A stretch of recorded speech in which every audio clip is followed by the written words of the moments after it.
It's The World This Week. The World This Week in partnership with The Daily Beast. With us, former Moscow correspondent Elena Voloshin, host of France 24's Scene from Russia segment. How are you? Good evening. Fine. How's your week been?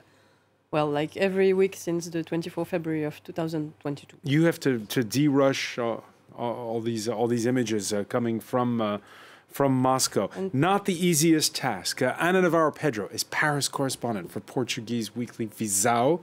How are things? Very, very, very good. Thank you. Very, very, very good. Very, very good. You have to be hopeful. All right. A new year begins for Eric Randolph, culture editor at the French news agency AFP. Good to see you. Hello. And we want to welcome from London, Patrick Smith, editor-in-chief of the Africa Report. What's on the cover, Patrick? Greetings, Francois. Greetings, all. We've had a week of Nigerian presidential contenders. We've had Peter Obi and Rabiu Kwankwaso coming to London, talking at Chatham House. So they're leading our stories this week. And we expect Tinubu, the other contender, and Atiku Abubakar to follow up soon. Election is next month, and we think it's one of Africa's, maybe the world's most important elections this year. Yeah, will Peter Obi be the third man? It's a question a lot are asking. By the way, you can listen, like, and subscribe to The World This Week on Spotify, Apple Podcasts, and other fine streaming services. It's a yellow-colored kitchen with all mod cons, but there's no wall left.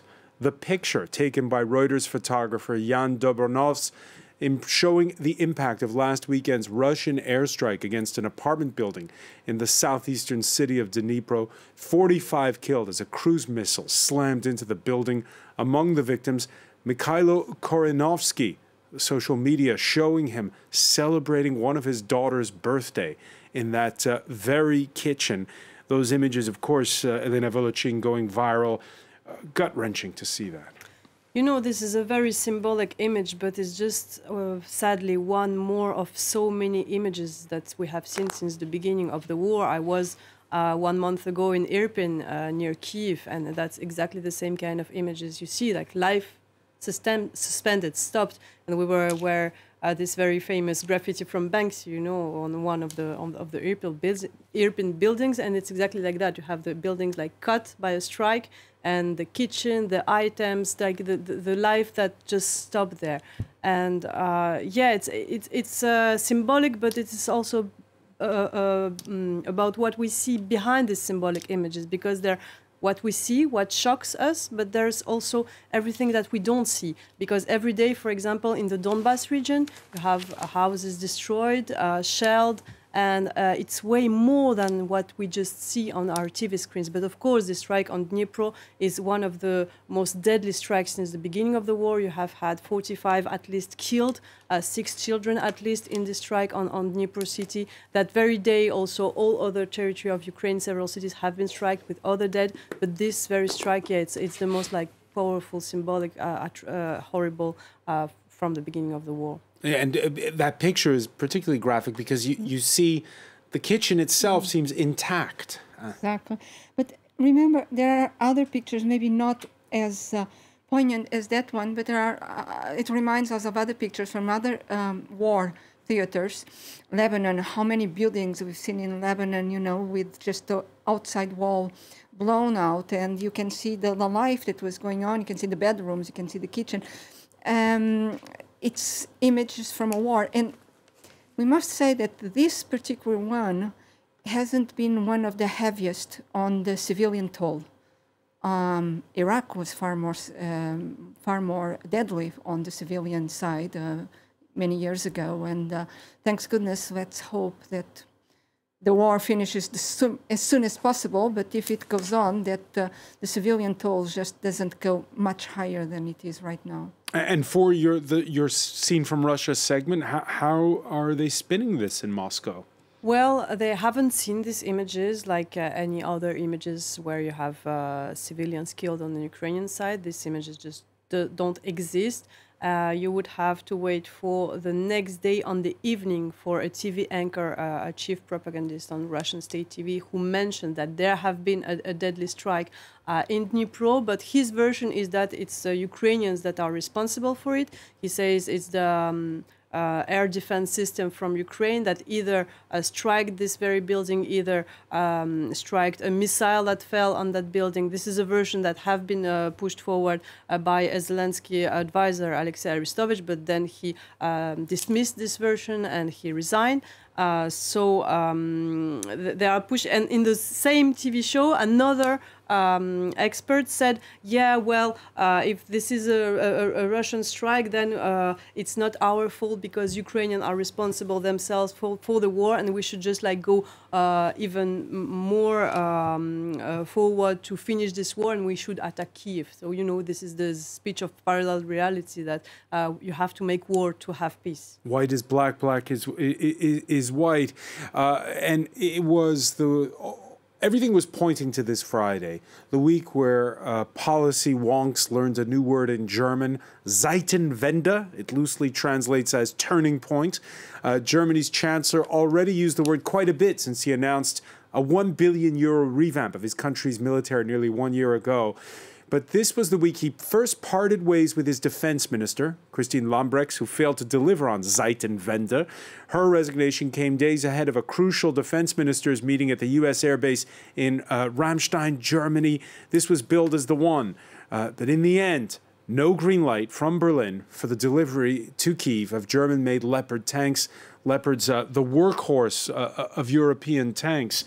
Eric Randolph, the polls are saying it's probably going to happen, but it didn't happen today, did it?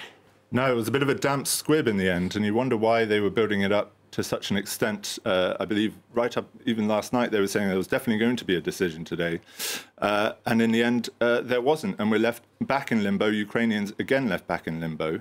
And I think Germany, the problem with Germany is that by saying that they would only send their tanks in if the Americans did as well, they risk sounding slightly pathetic, because it's as if they'll only go in if Daddy is holding my hand and we go in together. And the problem is, at this moment in European history, we really want to see leadership from Germany. And Germany, at the beginning of the war, surprised everybody by looking like they were actually going to take the difficult decisions that were necessary. And the last few months have been something of a disappointment. In fairness, public opinion has had to come around. Last week it was still a little under 2/3 against. And now there's, according to one poll by public station ARD, 46% for, 43% against. There are no good options here. I don't want to give the wrong impression. What we are witnessing right now is mission creep in action. We are seeing the terrible logic of this war playing out, because nobody a year ago would have thought that Germany would be sending in tanks to the Ukrainian battlefield. The fact that we're now at that point and that there is enormous pressure to take that step shows how bit by bit this conflict is drawing in other people into the conflict. It feels like a moral abdication to not defend Ukraine in this way and not to support them. But at the same time, where does that lead us? Do we really have an end game in sight? Do we know what happens even if Russia is pushed all the way out of Ukrainian territory? Even if Putin is humiliated on the international scene, do we really think that's the end of the problems for Ukraine? At the closing press conference of that meeting in Ramstein, the U.S. Defense Secretary was asked, is Germany a reliable partner? They are a reliable ally, and they've been that way for a very, very long time, and I truly believe that they'll continue to be a reliable ally going forward. Not to mention, Germany is host to 39,000 of my troops and their families, and also 10,000 civilians here. Patrick Smith, your reaction to Lloyd Austin's words? Yeah, I mean, I think it's predictable because what the European allies and the US have to do is to hold closer, as close as they possibly can. Everyone, I think, in the EU, Britain and the US understands the stresses and strains within the German political system. You've got this coalition. The Social Democrats are hesitant, and that goes back to Ostpolitik. The Liberals and the Greens are gung-ho. They want to go. They also have a problem with their neighbor, Poland, which has been indicating today that it may not take any notice if Germany says, don't send the Leopards in. They may send their own tanks in. They've got a couple of dozen Leopards ready to go into Ukraine to help Zelensky's forces. So I think the imperative from the American point of view and the EU point of view, Emmanuel Macron's point of view as well, is to keep the European alliance together. And this is Putin's great card. And you saw this. I think today a spokesman from the Kremlin was saying, warning of the ramifications of escalation if Germany was to send in tanks. Quite why the reasoning behind that is unclear. But I mean, what Russia is trying to do is to get Germany to back off and reverse course. And I think it's another critical test for the European alliance. Patrick, does Britain feel like it's out on a limb? After all, they were the first to pledge tanks, those Challenger 2s, last weekend. Yeah, I mean, the point, Francois, is that, sitting here in London, Kiev seems a hell of a long way away, let alone the Donbass, to be honest. And without taking anything away from the British government's supply of weapons and arms and moral support to the Ukrainian government, it does feel a lot easier to say these things when you're so far from Russia. And I think those of us, even moving back across the channel to France, the Ukraine war seems a lot more real and a lot closer. And certainly that's the case in Germany. So I think the decisions that are a bit you're in London, if you're There's a little bit of a problem there with the connection with London. I hope it's not sabotage there. On that point, earlier this month, France, let's talk about France, agreeing to send armored surveillance and combat vehicles. Paris calls them light tanks. So on its Twitter feed Thursday, Ukraine's defense ministry lobbying for one of those big boys, a Leclerc French-made tank. Un jour mon père me dit, fiston, je te vois sortir le soir. À ton âge, il y a des choses qu'un garçon doit savoir. Belle, belle, belle comme le jour. Belle, belle, belle comme l'amour. Elles te rendront fou de joie, fou de douleur, mais crois-moi plus fou. Belle, belle, belle de jour en jour. Belle, belle, belle comme l'amour. Belle, belle, belle comme le jour. Sounds right. Belle, belle, belle comme So the Americans haven't sent their tanks. The French haven't sent their tanks either. Yeah, you have to understand how it's seen from the Ukrainian perspective. Since the beginning of the war, the Ukrainians have a lot of humor. They made several of that kind of clips to raise the attention because they just don't know how to tell it. Like, hey, send us those weapons who will help us to have victory in the war. We were with an air defense patrol in Kiev lately, just when the Patriot missiles have been announced by the US to promise to the Ukraine. And I was talking to the commander who said, okay, we'll have 4 batteries of those Patriot missiles who can launch a missile at 25 kilometers. Very good. We will put them around Kiev. But what about the other Ukrainian city? And you have the proof with this strike on Dnipro that they need more, actually. I think it's always the same for tanks. It's the same for artillery. Now what's happening physically on the ground is that after the defeat in the northeastern region in September, Russia has redislocated its troops. Also inside Russia, there is a concentration in Belarus. They are rebuilding their troops in Russia. And it's very highly likely that they will launch a high-scale attack again. So actually what military analyst says in Poland, for example, is that Ukraine would need even not only these tanks that are not even delivered, but like more and more weapons that are able to fire at 300 kilometers to reach goals in Russia in these points of concentrations of troops, so as they don't attack Ukraine again. This is what will really help Ukraine to liberate its country. Anna Navarro, Pedro. I don't know. I hear all those explanations. At the same time, I wonder if we have the full picture. Starting with the new tanks and all the material we are sending to them, the more and more sophisticated material. It can't be used just by getting that in the hands and, and shooting. It needs training. I think it needs, for Leclerc, I believe the training is at least 3 months to have... and by the way, that's why the United States is asking Ukraine, it said so this Friday, to hold off. Don't do any offensives for now, because we need to agree on what we're sending you, and then there needs to be training. Exactly. Then, second thing, we're seeing that no one is sending the latest material, the more sophisticated material. No one is saying that they will send Leopards to A7, which are the more sophisticated. They are sending the old ones, okay, A4 and A5. But still, those need a lot of training to use, like many of the shooting material that is being sent as well. So there is this question, okay, we're sending it, but who is using it? We're seeing on the Ukrainian side, there's a tremendous strain on the fighting, on the men who are fighting. And we can see more and more balding men going into battle, and you can see young men, with they're not even shaving yet, going into battle. So we see that there is more and more strain on the military, and the Ministry of Defense said it. He said it last week. He said, this is a war we are fighting for NATO.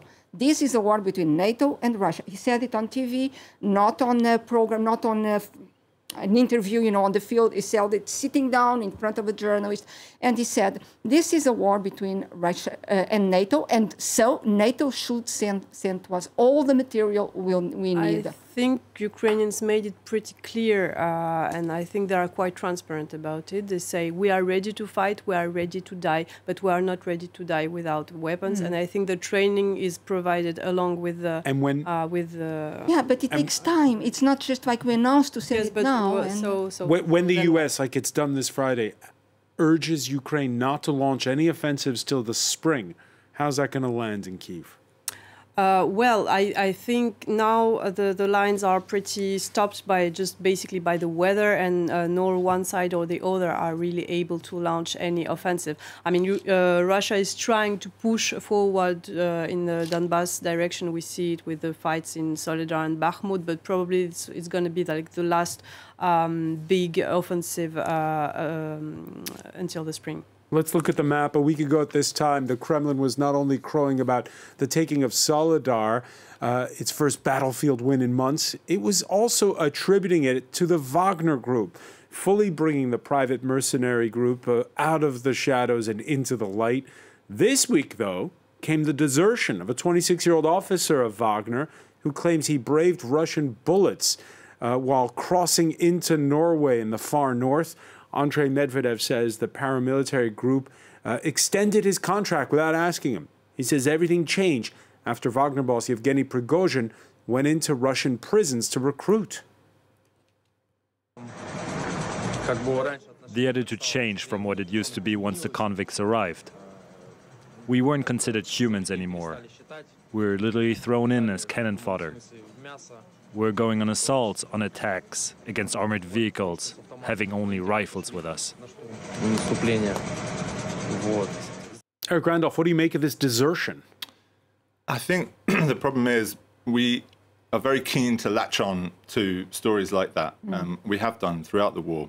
Whenever we see videos of Russian conscripts complaining, or of complaining about lack of equipment, or of being drunk on the front lines, or of giving away their locations, there's a tendency, I think, to want to grasp onto that as a sign that the Russian army is crumbling, that it's weak and corrupt, and I'm sure it is all of those things. But the problem is that the Russians have an enormous number of people. There's an enormous number of people just in the Wagner Group. The fact that we have one desertion, is it a sign that this group is in difficulty, or is it just a one-off case? And we should remind that they have rules that are like very, very strict. I mean, it's death penalty if you are a deserter. And he says he's afraid of that. He's afraid of being assassinated. Exactly. So there is a hierarchy within Wagner. You have the warlords, like the people that are very highly trained and kind of professional fighters, and all these prisoners that have been recruited. I think according to American services, it's 40,000 men. It can be more, it can be less,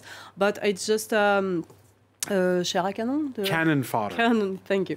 Yeah, so, and these men are like put in front, like just to go, and all the strategy, all the military decisions they are taking by the hierarchy, and the capos, it's the people in between this hierarchy and these guys are just in charge to maintain the discipline, and any and Prigozhin made it very clear even in those videos that we've seen in the prison that if you leave, you are dead, and we have seen this video last the sledgehammer video. It's nothing new for mercenaries.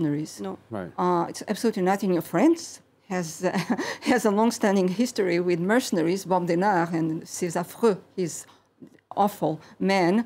I mean, but those were irregulars. Those weren't presumably backed by the French state. It doesn't mean those are regulars. I mean, United States used what they call private military companies, also mercenaries in Iraq, with dire results sometimes, because those men, they have nothing to back them up, and they must, in every mercenary company, they must obey or they are dead. That's the toll. They are highly paid, but that's how it works. And getting people out of jail in order to be cannon fodder. I mean, we've seen that in Sarajevo before, another war, almost forgotten, but we've seen that before. Unfortunately, that's what war is about. You mentioned Sarajevo. First off, call it a coincidence, but since that deserter spoke, Prigozhin, the head of Wagner, posing with a wounded Wagner mercenary, doing his physical therapy in St. Petersburg. Yeah. A bit of public relations there. Anna Navarro-Pedro mentioning Sarajevo, Wagner's recruitment drive sparking a rare spat between Moscow and Belgrade. Serbia's president, Alexander Vučić, angry over enlistment ads in the local media in Serbia. It's illegal for Serbians to serve in foreign conflicts. Vučić, quoted by state media, as pointedly asking, why are you doing that? Why do you from Wagner call anyone from Serbia when you know it is against our regulations? Patrick Smith, it's, of course, the Wagner Group and how it's operating is coming under more scrutiny. Of course, it's a story you've been following for years. That's right. I mean, Wagner surfaced in 2018 in the Central African Republic, essentially guarding the gold and diamond mines there, and then very quickly positioned itself as a kind of security force to help the Touadéra regime fight against insurgents. With very mixed results, I should say. I mean, the war is still raging and the insurgents are still there. But Wagner had been able to extend its footprint into Mali, and it is said now Burkina Faso, two countries in West Africa where the military seized power over the last 3 years. It's also operating in Sudan, on the other side, Chad too. So it's got quite a big footprint in Africa now. And this week, the news coming out of Soledar was that one of the Wagner commanders in Central African Republic was actually seen on the Soledar front line. And should say that is a battle where Wagner are claiming they did the fighting and they deserve the credit which the Russian military is denying them.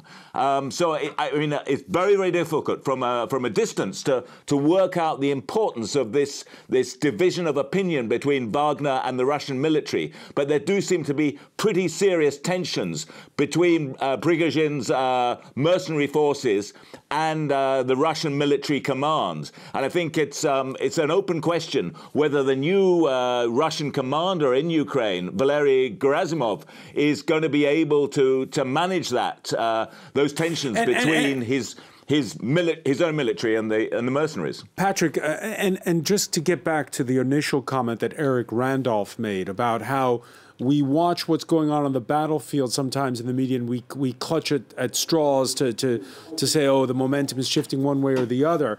Wagner on the radar of the French, whose forces left Mali, just as the junta there was inviting those mercenaries in. Also on the radar of the United States.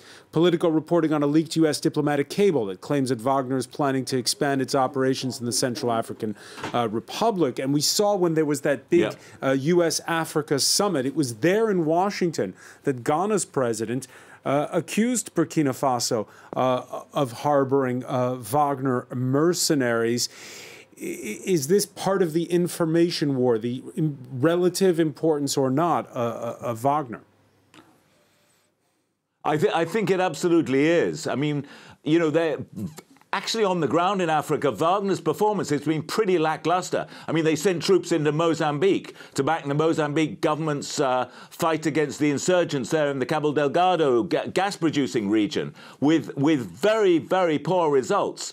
I don't think since Wagner's been in Mali, they've been able to have much impact on the jihadi insurgency in Mali. The Politico report you refer to is talking about $1 billion of revenues from gold and diamond being sort of funneled out by Wagner. I mean, I've asked some experts in Paris, actually, you know, today, and they say that's just rubbish. They're just, you know, Central African Republic's not generating that level of revenue. It may be that Wagner's got its hands on quite a bit of money from the mines, but not on that scale. So I would go along with what Eric is saying.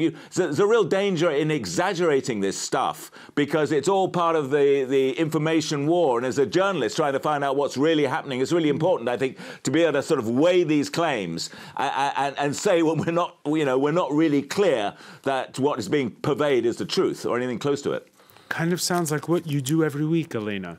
Yeah, actually, this is an interesting aspect of the propaganda made in Prigozhin's companies, I would say, because we should not also forget that Prigozhin is the head of paramilitary groups on the ground, military, and also is the head of a huge information campaign and media groups that are aimed to support these military operations on the ground, whether it's in Syria, in Ukraine, or in Africa. So it's for Wagner, it's on one side it's a business, on the other side it's propaganda. And what this propaganda says is that, okay, we Russians, we won't do like French colonizers.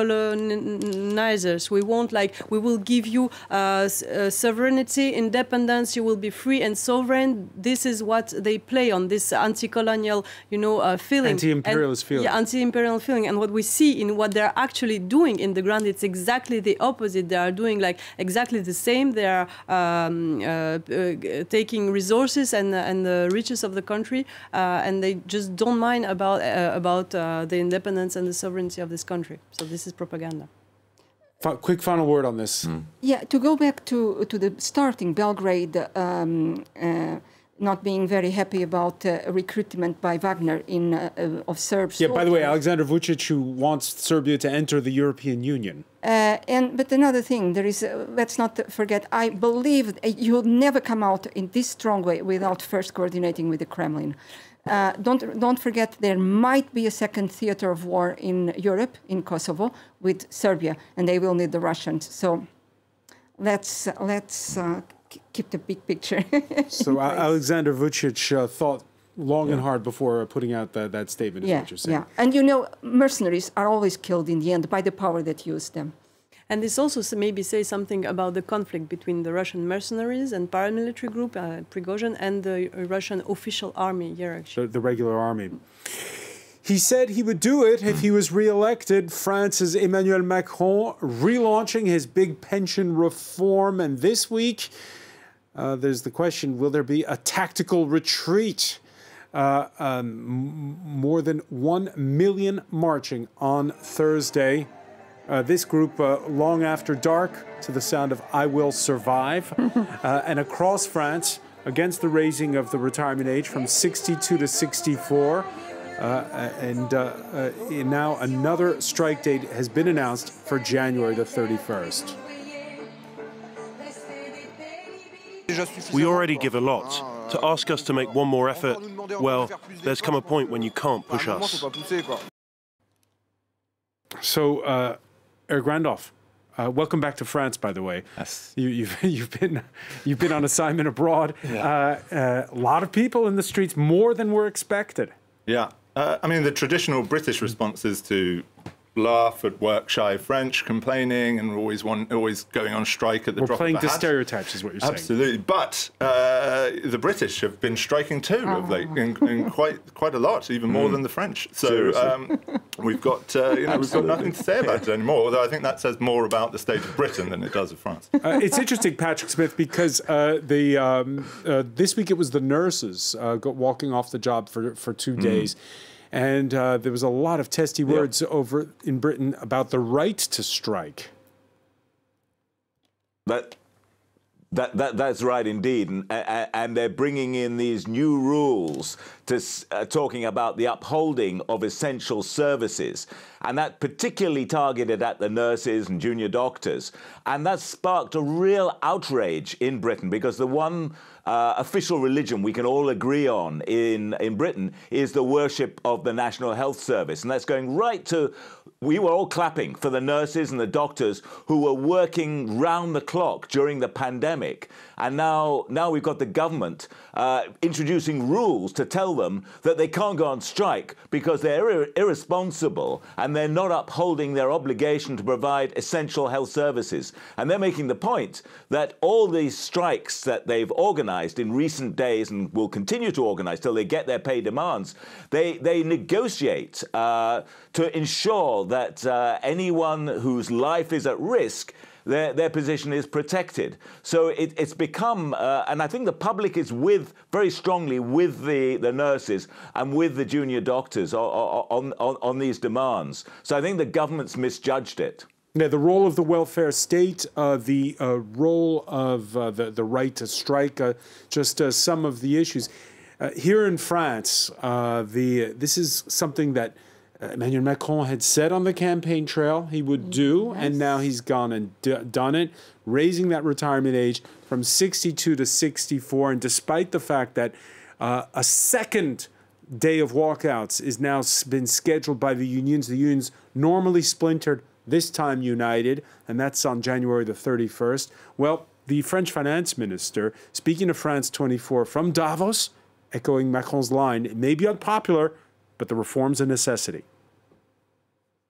We will push ahead because we are determined and we are fully convinced that this reform, this pension reform, is a necessity to guarantee this pension system for the next generation.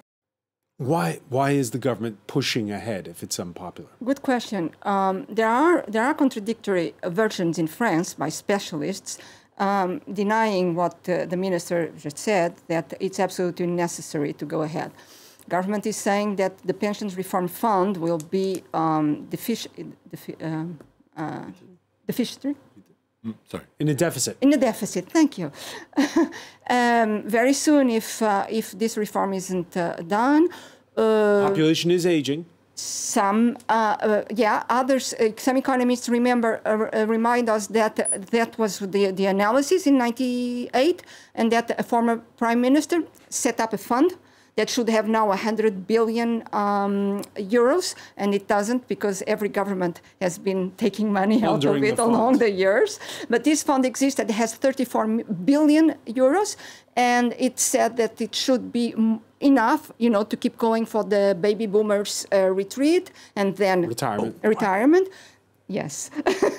And others say that even the study of the pyramid of ages and the number of pensions that will have to be paid is not the ones that the government has been advancing. Now, the thing is, Macron did say in his election campaign that he would go ahead with this reform, but inducing that or inferring from the vote on him that he got carte blanche from the French people to do it, it's a big leap because many people voted for Macron in order to stop Marine Le Pen, his opponent, from the far right to get into power. And so they didn't vote for his program, they didn't quite vote for this reform, and Macron acknowledged that when he won. He said, I know that this vote was also to stop my opponents, not in these such words, meaning this, and I'll take that in consideration. Now he's saying that he got carte blanche from the French to do it. It's not true. That is plainly not true. And this is a very divisive question in France. So. And he failed to get a majority in legislative elections. Thus, you wonder, does he have a mandate or not for this reform, unpopular domestically? When you heard Eric Randolph there talking about the French and stereotypes about going on strike, Elena Voloshin, your thoughts? Because people outside of France say, well, your retirement age, it's still lower than most of the rest of Europe. Well, actually, yes, there is a. I mean, if I speak about from the Russian perspective, having been a correspondent, excuse me, but that's what I know. For 10 years in Russia, yeah, the French, they do have this kind of images, like they go on strike for yes or no. But the pensions reform is something that is very deeply understood by the Russian. I would say the anger of French people is understood because they themselves, the Russians, they have had the pension reform a few years ago that would increase of 5 years the legal age of retreat. And life expectancy in Russia is not the same as what it is in France. Very low. So I think that Russians, they feel very much, even though they have this image of French today. French people. Eric Randolph, what is it? What is Emmanuel Macron doing here? Is this is this supposed to be his legacy reform? I mean, this was the guy who was elected in 2017 as I'll take the best of the left and the right. And is this? He seems sincere because it doesn't seem like a fight worth having unless you really believe there's an economic problem coming. And there is debate about whether that's true. The problem is we're talking about time horizons that are so long and so many things can happen. I mean, just look at what's happened in the last 2 or 3 years and how radically different things looked before that. My only concern, and I fully understand that the anger on the street is, I wonder what this means for young people, because more and more we see if that is investment going into pension funds rather than being used to invest in new job creation and other things that can benefit a younger generation, which has already had to sacrifice quite a lot in recent times for older people, I do wonder if that would affect them. You heard, the final point on this, Patrick Smith, you heard Ana Navarro Pedro mention baby boomers. And there is a sort of a generational rivalry on this topic, and younger people bemoaning the fact that it's the baby boomers, because France has a pay-as-you-go system, that are going to be the ones who benefit and we won't get anything. And then, on the other hand, there's also a push saying that French employers aren't encouraged enough to hire people who are in an older age bracket who could be working and therefore contributing to the system rather than living off of it. Yeah, I mean, I think it's all intensifying this generational divide. And I think you can add that into the way the baby boomers have monopolized the property market and the investment market I mean, it's not just in France, but right across Western Europe. So I think it does fit into this, but it does add up to a bigger problem right across Europe, which is the demographic one. That, you know, European populations are shrinking. The working populations right across Europe are shrinking, and therefore the contribution not just to pension funds but to all state revenues and the development of health and education services are under pressure because of these demographic deficits, if you like. So France, Britain, Germany, Italy, Spain have to make some very tough decisions about migration and actually, I think, boosting migration, certainly over the medium term. And I think that's the other factor into this argument about funding state services. Increasing migration, of course, not the most popular idea within Emmanuel Macron's majority as he tries to court more conservative forces to pass legislation. She said she, quote, no longer had enough in the tank. At the ripe old age of 42, New Zealand's Prime Minister, Jacinda Ardern, surprising her own Labour Party, announcing that after 6 years, she won't be running as its leader in the general election later this year.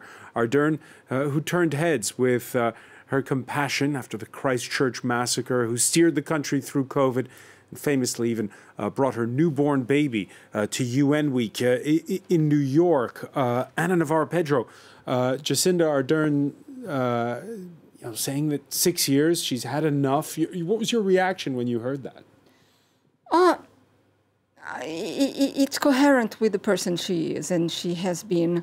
So if she's, it's a very, very, very demanding position. And if you don't have a strive for power, if you don't link yourself, your person with power, maybe you don't have something. At one point, you just say, "I've had enough." It's particularly demanding on women because. I mean, the insults, the disobedience, the flippant attitude that people might have. You have to have more stamina. You have to have more power and more authority if you are a woman in a position of power. And I believe that she's had a bit enough of that. But also, let's not forget it. She's not widely appreciated in New Zealand neither. I mean, her attitude after Christchurch was absolutely fantastic. But, I mean, during COVID, she had very strict positions, very heartless positions as well, and decisions taken that maybe we can nuance the picture of her You mentioned departure. Being harder for women. She was asked if being a woman in power took its toll. Here's what she had to say. My strong message to women in leadership and girls who may be considering leadership in the future, this is a place where foundation is being laid long before me to make it possible for us to be in these roles in a way that in the past it just wasn't in the same way. You can have a family and be in these roles. You can lead in your own style. Is there more work to do? Yes, but that was not the cause for my departure. That was not the reason for my departure. Patrick Smith, of course, when she announced her resignation, there were a lot of comparisons made with Australia's former Prime Minister, Julia Gillard, who was subject to a torrent of misogynist abuse in Parliament and was quite bitter about it when she left office. Your thoughts listening to the words there of Jacinda Ardern? Well, I think it's an incredibly brave decision. I think more leaders around the world should look very closely at what they've done in their period of office, 4 years, 5 years, whatever, and make that sort of decision. I think it's brave. I think it's the right decision. If she's made that judgment, she's given her successor in the Labour Party for 6 months to prepare for the next elections.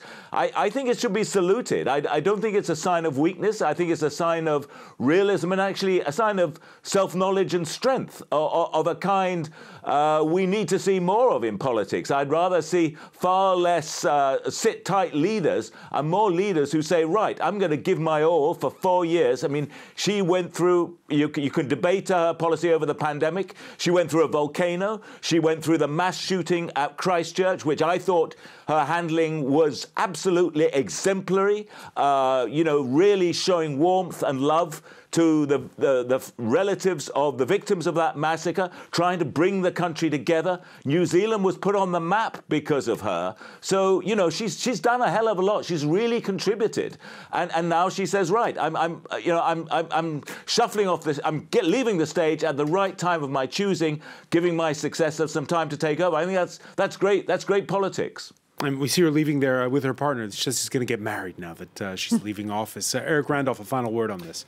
Well, she always gave the impression of being a real person, and you weren't never sure whether it was just an act or whether she just had incredible charisma. And actually, what she's shown here is that she is a real person. And I think, too often we expect our politicians, not just women, but all politicians, to be infallible 24 hours a day. And to have this endless energy to work, constantly at full throttle. And I think she did it exactly right, which is that, she remained true to herself. She didn't push herself beyond what she was capable of. And I think that should be a model for politicians, rather than the strange creatures that we demand to have as politicians who are perfect at all times. She was willing to show that she was a real person. And I think a few more of those in politics would be a good thing. Jacinda Ardern, who said that she got her first good night's sleep in a long while when she spoke to reporters on Friday. I want to thank you, Eric Randolph. I want to thank Elena Voloshin, Anna Navarro, Pedro, Patrick Smith for being with us from London. Thank you for joining us here in The World This Week.